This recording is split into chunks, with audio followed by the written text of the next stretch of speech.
Inadequate. Father, I have sinned against heaven and before you. I am no longer worthy to be called your son. Luke chapter 15, verse 21. Thursday of the third week of Lent. The outermost circle of tax collectors and sinners must have been stunned by the captivating parable of mercy.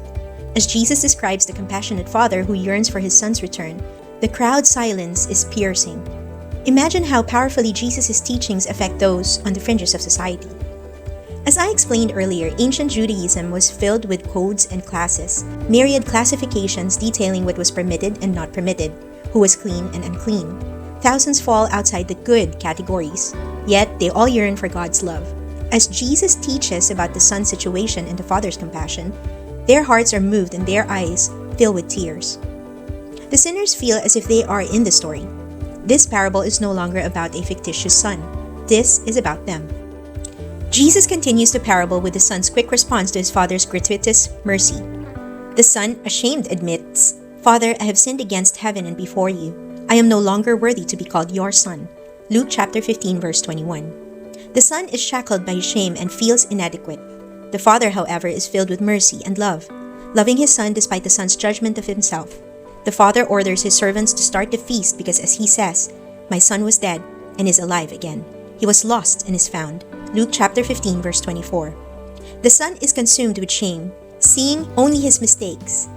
The father, on the other hand, sees the son as a father sees his child, his flesh, his beloved. One of our deepest fears is that we are inadequate. Many of us quietly fear deep within that if people really knew us, they would not love us. This fear of who we think we are, this fear of inadequacy, drives many people to try to prove themselves professionally or financially. It may drive others to an inordinate obsession with their body or with looking a certain age. Because of the way we see ourselves, we may find ourselves always trying to prove ourselves. Jesus doesn't look at us through our eyes. He looks at us through his eyes. Jesus' eyes are the eyes of love. He sees us and he sees our inadequacies. But he sees ourselves. He doesn't see us as our inadequacies. Where you feel inadequate is where you feel most restless. Jesus wants you to rest.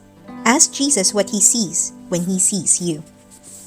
For your prayer, stay here for an additional 10 minutes. Today, pray with Luke chapter 15, verses 20 to 24. Be with Jesus as he looks at tax collectors and sinners. How do they respond to Jesus? What stirs in your heart as Jesus speaks of the Father? Where do you feel inadequate? How does Jesus feel about your inadequacy?